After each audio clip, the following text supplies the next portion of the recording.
பட்டினத்தாரின் ஞான புலம்பல். உணவைதான் சாப்பிட்டேன், எப்படி மலமானது? உயிரோடுதானே இருந்தேன், எப்படி இறந்து போனேன்?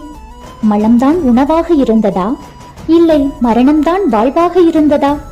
இன்னும் இழுத்துக் கொண்டிருக்கிறான், செத்து தொலையவில்லையே என்று மனைவியும் சுற்றமும் பேசிய போது என்னை 100 ஆண்டு வாழ்க என வாழ்த்தியது நினைவுக்கு வந்தது.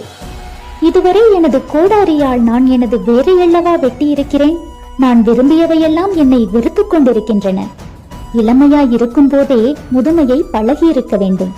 அறுசுவை உணவை தேடி தேடி உண்ணும் போதே அது மலமாகும் என்று உணர்ந்திருந்தால் அடுத்தவர் உணவை நான் பறித்திருக்க மாட்டேன். அனைவருக்கும் பயன்பட வேண்டிய பொன்பொருளை ஒரு திருடனை போல் பதுக்கியிருக்க மாட்டேன். காலம் கடந்த ஞானம். பாயும் நோயும் தவிர யார் துணை வரப்போகிறார்கள்? இறந்தாலும் எனக்காக யார் அழப்போகிறார்கள்? பிணமான பின் இந்த மாளிகையும் பணமும் எனதென்று நான் சொந்தம் கொண்டாட முடியுமா? சந்தனத்தால் மணந்த உடல் என்றாலும் இறந்தால் மணக்கவா போகிறது? கண்ணே மணியே என்று கொஞ்சிய தாயும் என் உயிரே என்று சொன்ன மனைவியும் பிணமான பின் உடன் வரப்போகிறார்களா?